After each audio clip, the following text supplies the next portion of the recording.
All right, good afternoon, everyone, and welcome to the SUNY Maritime Information Session. My name is Ameera Khan. I'm an undergraduate admissions counselor for the Office of Admissions here at SUNY Maritime College. Fun fact, I am also a graduate of SUNY Maritime. I graduated in 2018 with my major in marine environmental science. I was also a civilian student as well as a commuter student.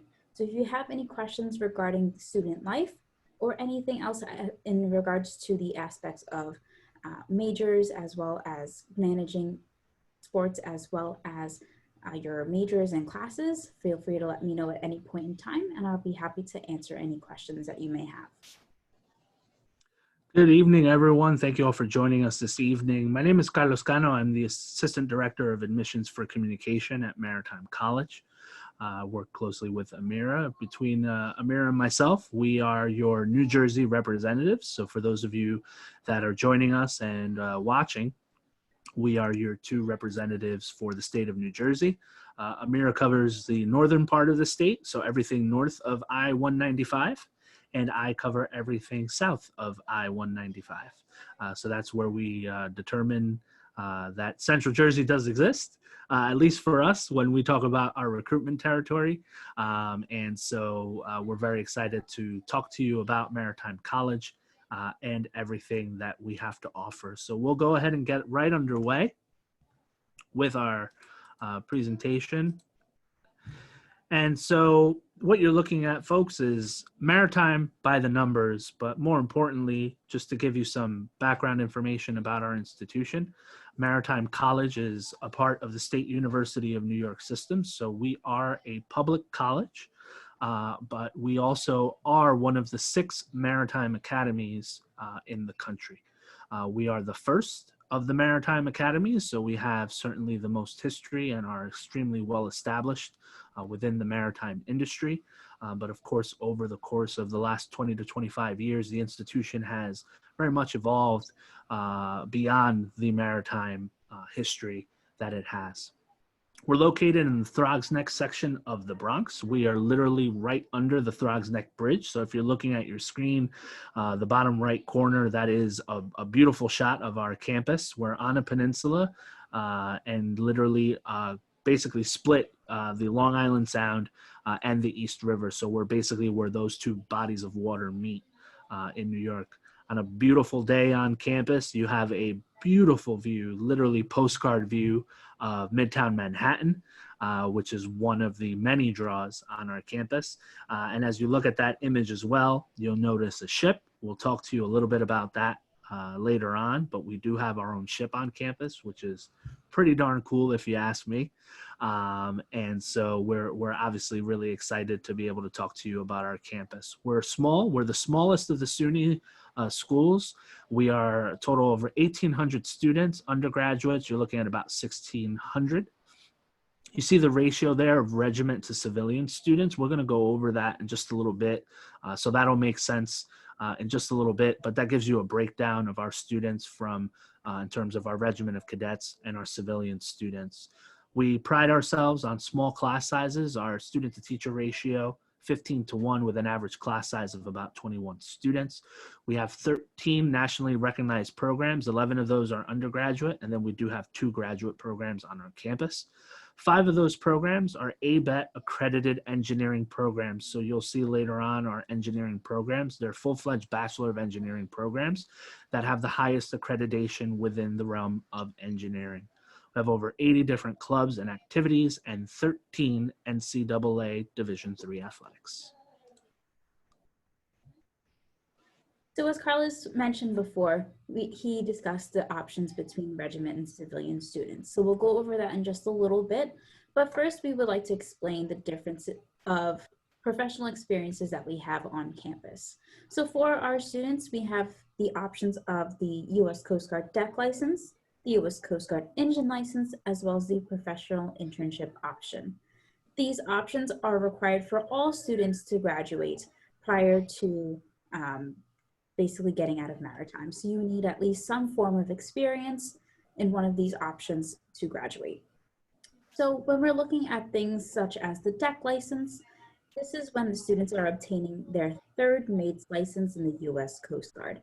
This license allows students to basically operate or handle machinery or any types of instruments aboard the bridge of the ship.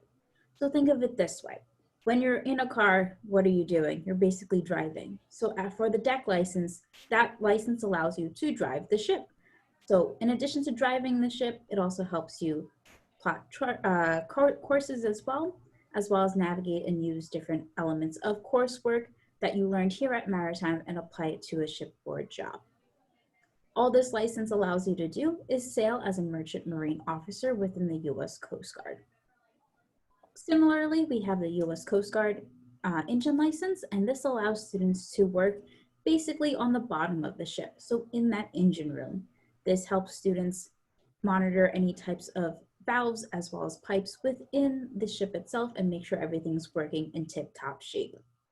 And similarly to the third mate's license, these students are obtaining their third assistant engineer's license. So the wording's a little bit different, but essentially it means the same thing. This allows you to work on a ship. With both of these options for the deck license as well as the engine license, this helps our students gain valuable hands-on experience. If you're not going for the deck license or the engine license, we have the option for the students to obtain an internship. Our internship students will gain that hands-on experience through internships with outside companies, and that can be obtained through career services or on your own. So all of these opportunities are available for our students and allows them to get that hands-on experience after they graduate from Maritime.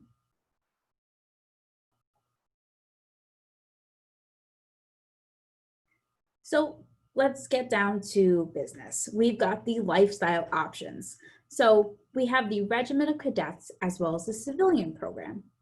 The Regiment of Cadets is required if you are obtaining that engine license or that deck license. So let's say you were going for your engine license, you would have to participate in the Regiment of Cadets. All this means is that it allows you to obtain that license or get that experience in a ship environment.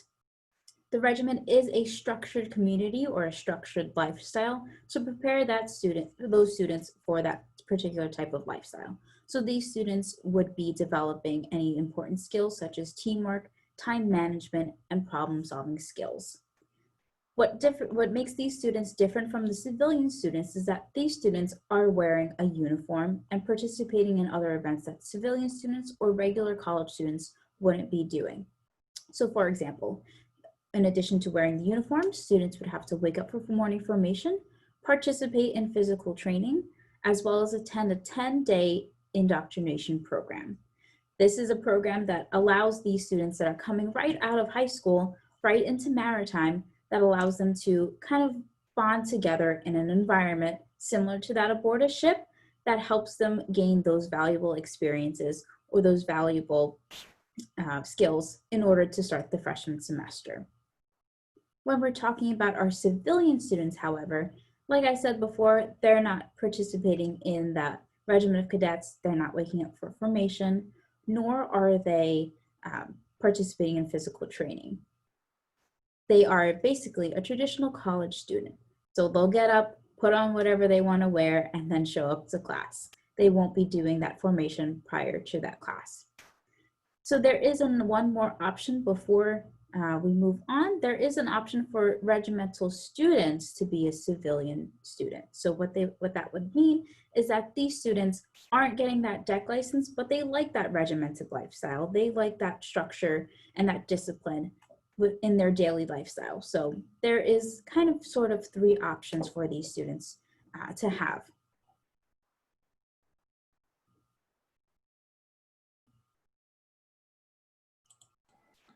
And so Ameera just very nicely described the license and the professional options that we have between the license programs and our professional internship program, and then the lifestyle options. So now that you have a gist of those two specific areas, as we look at the next couple of slides, it should slowly start to make sense in terms of how it goes. Our Dean of Admissions at Maritime likes to call the Maritime program offering kind of like Baskin Robbins, right? There's 31 different flavors and there's different combinations of things that you can do with it.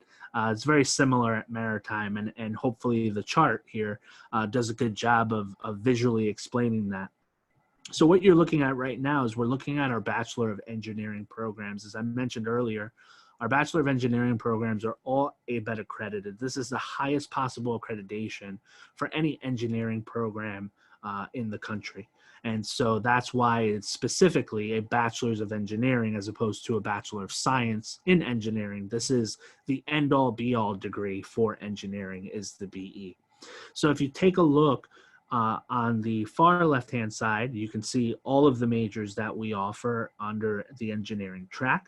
And then you can see that certain programs do have the options of both licenses and also may have the option to do a professional internship. So let's take a look, for example, at electrical engineering. So at Maritime, you can come to the institution to study electrical engineering, graduate with your degree. And if you want, you can also pursue either or the deck or the engine license, in which, as Ameera mentioned earlier, you must be a part of the regiment of cadets. However, you can come to Maritime, study electrical engineering, never step foot on the ship, never have anything to do with the maritime industry specifically, do your professional internship at something like a Con Ed, because we're in New York, that happens to be one of the most popular options, and graduate with your Bachelor of Engineering in Electrical Engineering. Never wear a uniform, never set foot on the ship, have more of that traditional college experience that Ameera was referencing. The other extreme, if you look at the chart, for example, you look at a program like Marine Engineering. Marine Engineering, you can see based on the check marks, only has the engine license option. In other words, if you want to come to Maritime to study marine engineering, you must pursue the engine license, and therefore you must be in the regiment of cadets. So I think hopefully with that, hopefully with those two examples, you kind of get an idea for what the visual here is trying to describe. So again, these are our Bachelor of Engineering programs. Here you can see our Bachelor of Science programs, and they're basically outlined in the same fashion. So you can see for our Bachelor of Science programs, we offer International Transportation and Trade, which is essentially Maritime's version of a business program if you were looking at a liberal arts institution. One of the neat things specifically about that program that is new for this fall term is that you can now study International Transportation and Trade and pursue the U.S. Coast Guard deck license. Previously, that was the only program that did not have a license option, but as of this fall, it does have the deck license option. So for students who are interested in more of the business aspect of the maritime industry, but still have a desire to work on board a commercial vessel, they can then pursue that U.S. Coast Guard deck license, and of course, therefore, must be in the Regiment of Cadets. Ameera is a proud graduate of our Marine Environmental Science program, and she could be here for days telling you about all of her experiences doing research and labs and classes and whatnot. It is truly one of the amazing programs that we offer, and of course, being where we're located, the geographic setting lends itself very nicely to the opportunities that we provide our students through the MES program. So for a program like that, you can see that you have both options to pursue the deck license, or you can go the route similar as Ameera did, where you would be a civilian student and do that professional internship option. Our marine operations and marine transportation programs are similar in nature, but you'll see the one drastic difference is that, well, number one, actually really two drastic differences, but number one, you will notice that marine operations and marine transportation do not offer an internship option. Therefore, if you want to study marine ops or marine transportation, you're going to be in the license program and also be a part of the regiment of cadets. Marine operations, you will see offers both options in terms of the deck and the engine license. Marine operations is really for someone that is looking to be the jack of all trades, but master of none. So you really want to understand the inner workings of a vessel and how things operate and function, but you're not necessarily the engineering type, right? So you just really want to know the bare essentials on how things work on board a ship. And have that flexibility of the option of, you know what, I'm really more interested on the inner side of the ship for the engine license, or I'm interested in more of the navigation piece and more of the outside part of the ship in terms of the license. And so you have both options. Marine transportation is someone that may lean more towards the business side, but again, still wants to have that fundamental knowledge of working on board a commercial vessel and how that commercial vessel really works from the inside out. And maritime studies, finally, is our humanities program at the institution. So for someone that is interested potentially into going into something like maritime law, or looking at the history of the maritime industry, among other things, the maritime studies program is a great fit for students that are looking at that, and it has both the deck license option as well as an internship license, as an professional internship option. One of the unique things about maritime, among many others, is that maritime is considered one of the schools in the tech sector of the SUNY system. So the SUNY system is split up into various different sectors. You have your large research institutions like your Stony Brooks and your UAlbany's, among others. We're in the tech sector. And one of the things that allows us to do is it allows us to offer a variety of different programs. One of those being our 1-2-year program, which is an Associates in Applied Science in Marine Technology, Small Vessel Operations. I am not a maritime person, so when I first got to maritime, I said, okay, what is this? What is the difference? And so the reality is that in very simple terms, the difference is the size of the ship that you're working on. So Ameera referenced earlier, students that are pursuing the U.S. Coast Guard license and pursuing the bachelor's degree, you're doing so for unlimited tonnage. So you can work on any type of commercial vessel. The 2-year program, on the other hand, is for students who are not necessarily interested in working on the larger ships, but maybe you have an affinity to things like tuggers and ferry boats and things of that nature. That's where this program comes into play.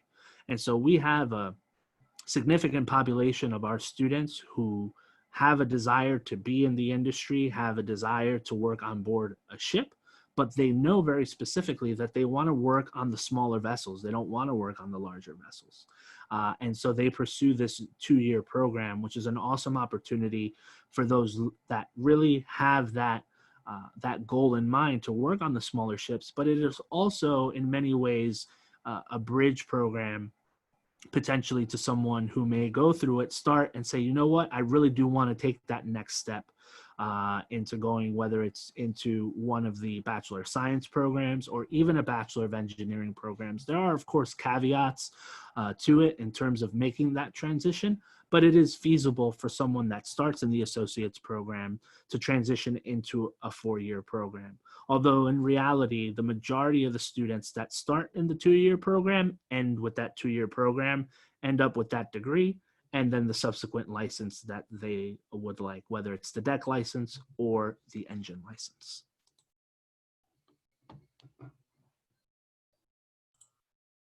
So on this slide here, you can see a beautiful shot of the Empire State 6, which is our ship that we have docked on campus currently. So students in the Regiment of Cadets, only the students in the Regiment of Cadets will go on something called sea term. Typically, our students will complete sea term over the summer. Unfortunately, this year we weren't able to go on C-term, but next year we will be making up for that.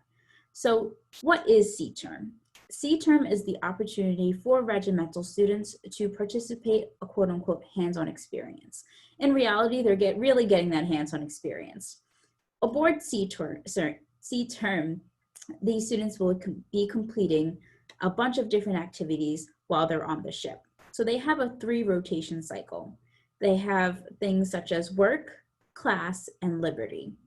The amount of days that students complete these different activities can vary. So students typically complete work for about 2 to 3 days in a week. They'll complete class 2 to 3 days in a week, and they'll have either 1 or 2 days of liberty in the week as well. So in this cycle, these students are either taking celestial classes as well as charting classes, and they're either working as chipping paint, painting the ship, doing refurbishments on the ship as well while they're on the ship. And then liberty, that's kind of just the equivalent to a weekend. So these students will actually have the opportunity to go and study abroad on our ship, and they will be able to travel to several domestic ports as well as international ports. So the list of ports that I have available for you today here on this slide is a combination of all the ports that we went to in the past 3 or 4 years or so. So as you can see, we have gone to quite a few domestic ports and then those international ports as well. We typically like to have at least 1 international port for our students so that they can be able to say that they've traveled across the world by the time they graduate maritime. So how long is C-term? C-term is approximately 75 days when our students go out on C-term. So once they finish classes in approximately late April to early May, they will go aboard the ship to complete their C-term, and then they will come back to campus, unload, and then by the time this summer is up, they will begin class again that following year. C-terms for students start right after their freshman year. So students will complete their 3rd class cruise, which we call it, after their freshman year, their 2nd class cruise after their their sophomore year, and then their 1st class cruise after their junior year. What's actually really cool is that after each year, they have the opportunity to complete that 75 days. But we do have a different option for students entering their 2nd class cruise. They have that option of either shipping with us for that summer C-term, or they have the option of cadet shipping. This option allows our students to work with outside companies within the maritime industry to get a feel for how the industry actually works after they graduate from maritime.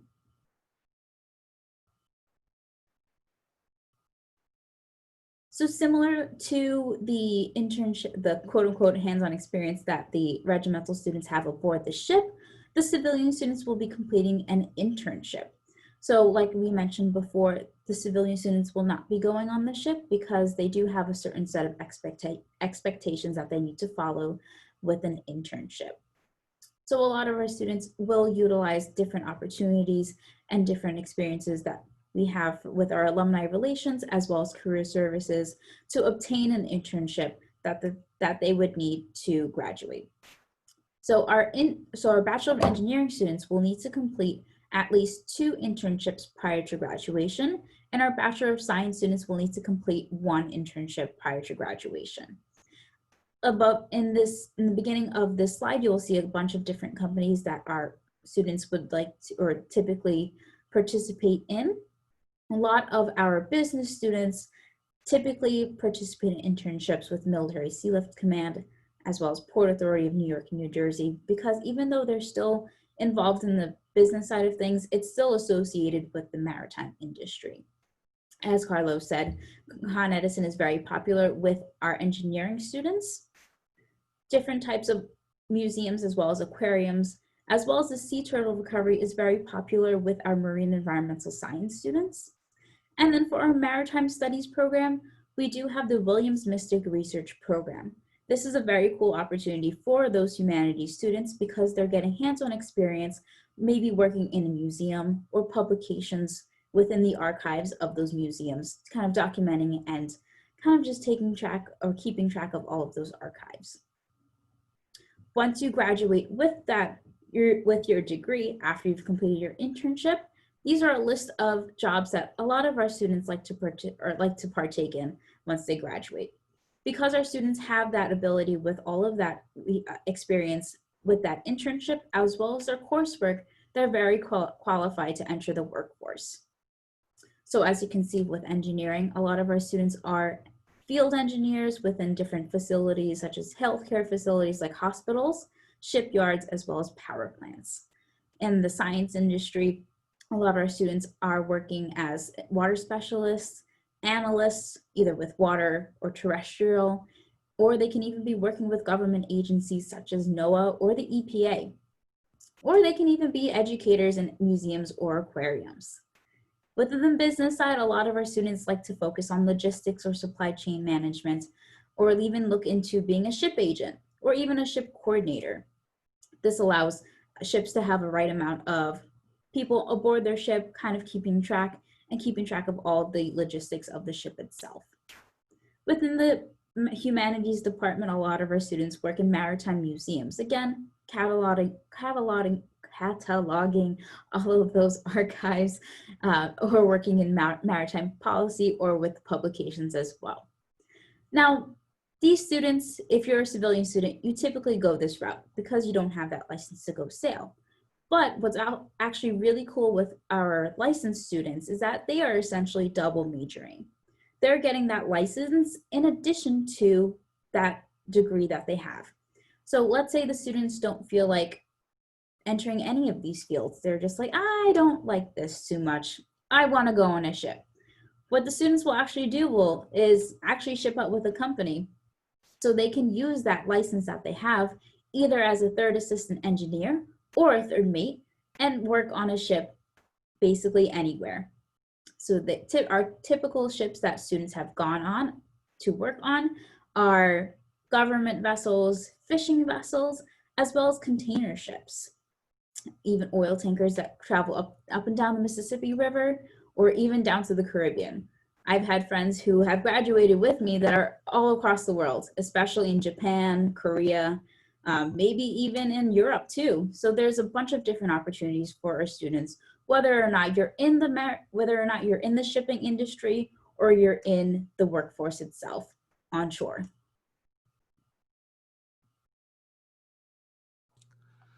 So let's start to turn the corner in terms of talking about maritime, and we've given you a ton of information regarding our programs and all of the additional items that come with being a maritime student. It's certainly a very unique experience that maritime offers with regards to the license programs and the internships, and then of course the regimental lifestyle versus the civilian lifestyle. But let's also remember at the end of the day that, as I mentioned at the beginning, we are a public college, and so like any other institution of higher education, we do have, of course, our application information and requirements in terms of how to get in. So the fall 2021 application is currently available. So for anyone that is currently a high school senior and is looking to apply, you can begin that process at any time. Being SUNY Maritime, we are exclusive to the SUNY app and the Common app. So you can fill out either which one. We do not have a preference on which app you fill out. Just don't fill out both. Fill out one or the other. Typically, if you're applying to multiple SUNY institutions, the SUNY app tends to make the most sense. However, if you're applying via Common App and applying to multiple Common App schools, that typically tends to make the most sense for you. So whatever works best for you. If you're filling out that SUNY application, you will be asked to fill out the supplemental application for SUNY, which is literally a handful of questions to verify the lifestyle that you would like to pursue and if you want to pursue a licensed program. Some of that is kind of based on logic. So of course, as we mentioned, if you select a licensed program, you'll automatically default to the regiment. But of course, remember that if you're pursuing an internship, you have the option of pursuing the regiment if you would like. So the supplement is really just to gather that information and that data for our purposes. Then beyond that, we're looking for an essay, your official high school transcript or transcripts if you've attended multiple schools, the SAT or ACT schools, and I'll come back to that in just a second, and then one letter of recommendation is what we require. So if you look at SAT and ACT scores, you'll notice that they are optional for the spring 21 application cycle as well as the fall 21 application cycle. The entire SUNY system temporarily has gone test optional. So if you apply to any SUNY school, you will not be required to submit test scores. We are test optional. And so what that means is just that. If you do have test scores, SAT and or ACT scores, you are more than welcome to submit them and they will be considered during our review process. But if you do not have them, and of course these times have created issues for folks to be able to take the test. And so if you haven't been able to take the test, or if you simply wish not to submit your test scores, you are not bound in any way, shape, or form to do so. So simply submit whatever you believe puts your best foot forward in terms of the application process. On the right-hand side, you can see the profile, the average profile for our incoming fall class for fall of 2020.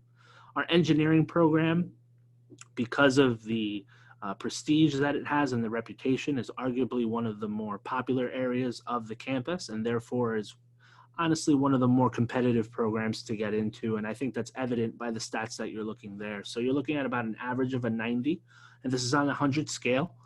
So that's roughly a 3.5 GPA if you're looking at a 4.0 scale. Our average SAT hovers in the mid 1200s, and our average ACT hovers in that 25, 26 range.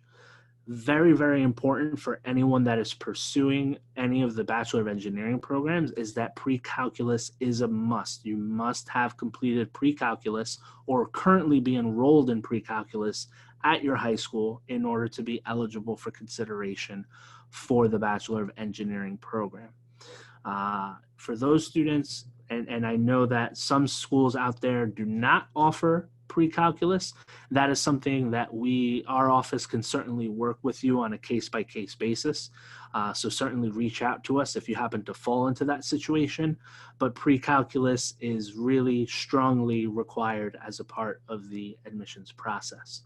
For any of the Bachelor of Science programs, so that's our Marine Environmental Science program, our Humanities program, the Maritime Studies program, and then our business, as well as Marine Transportation and Marine Ops programs.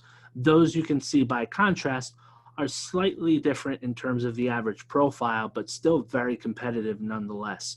So you're looking at about a 3.3, 88 GPA, average SAT in the high 1100s, low 1200s roughly, and our average ACT score is about a 25 for those of you submitting those test scores. But we do really believe in a holistic approach in terms of our review process. So we really are looking at your entire transcript. Of course, for engineering, we're really looking at strong and consistent performance in your mathematics classes, especially for those of you who are currently enrolled in pre-calculus. Typically, when you submit the transcript, you won't have a grade there yet. And so it'll be very important that you demonstrate strength in Algebra 1, Algebra 2, geometry, because those typically tend to be a good indicator of how you're more than likely performing in pre-calculus. Our application deadlines are listed there for you. For fall admission, we do specifically offer early decision and regular decision. Early decision, if you are not aware, is a binding decision. So you are 300% sure that you want to come to Maritime, you want to get on board the Empire State 6, or you want to hang out with Ameera and do research in the water as an MES student. If that's you, you apply. Early decision, you apply, we render your admissions decision. If and when we accept you, you let us know you're coming. That's it. We accept you and you're a privateer. You're coming to Maritime if you apply early decision. But if you have any reservations at all, and there's nothing wrong with that, of course, you want to keep your options open, apply regular decision. Early decision, November 1st, we typically turn around your decision time and get you a decision just before the December holiday. And for those of you that apply regular decision, you typically hear back towards mid to end of February. In terms of cost and aid and just to give you an idea, and so you can see the comparison, and you'll notice some things that are again unique to Maritime. That's such a almost a cliche phrase for us at the institution, but it is certainly true. There are so many different things that make us unique. And so one of those things is that because we are a maritime academy, we do have certain flexibility and certain liberty. And one of those is when it comes to the cost and aid situation. So if you were applying to any of the liberal arts institutions that are part of the SUNY system, it would be pretty black and white. You would have your New York State resident tuition and fees, and then your out-of-state fees. And if you're from New Jersey, you would pay that out-of-state cost. But because we're a maritime academy and we're so niche with the programs that we offer, and we're so regional in terms of where we're located, and because of the federal jurisdiction that exists on our campus as a maritime academy, we're able to offer what's known as in-region tuition. So you'll notice if you're looking at the numbers, the in-region tuition is a very happy medium between New York State resident tuition and your out-of-state tuition. If you're from New Jersey, the cool thing is that you qualify for that in-region tuition because we're the closest maritime academy that is to you as a New Jersey resident. By contrast, if you were to look elsewhere, if you were to look at any of the other maritime academies, you wouldn't necessarily benefit from that in-region tuition. So let's say, for example, you're looking at our friends out west in California, Cal Maritime, you would be paying that out-of-state freight for going out of state. Meanwhile, in New Jersey, you literally cross the George Washington and you're at Maritime College and you're paying a nice happy medium of the in-region tuition, which is again between New York State resident tuition and fees and then your out-of-state fees. So you'll see tuition and fees are outlined there for you. For those of you that are going to be a part of the Regiment of Cadets, you'll have the indoctrination fee, which is a 10-day process that you go through prior to the start of the fall semester. That's a one-time thing, so you don't have to worry about that on an annual basis. You do that one time and you're done. So in terms of the fee, works the same way. And then the uniform as well is kind of a one-time thing, but naturally over the course of your 4 years, you'll buy various different individual items, but you'll never really go through the entire uniform package more than once during your process. And then everything else there is pretty much self-explanatory. You'll notice summer C term is to be determined, firstly, because it falls under a different billing year. So that's number one. And number two, summer C term cost varies based on where the ship happens to go for that particular summer. And then you can see the in-region states there. So for any of you that may be watching us on demand that are not from New Jersey, you're wondering, do I qualify for in-region tuition? And the answer is you do. And basically, it's everything up and down the I-95 corridor.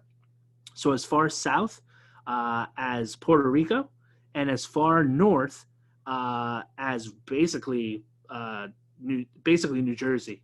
Because we have our friends to the north in Massachusetts and in Maine, that's really how far it goes in terms of the in-region tuition. So that's your cost and aid information for you.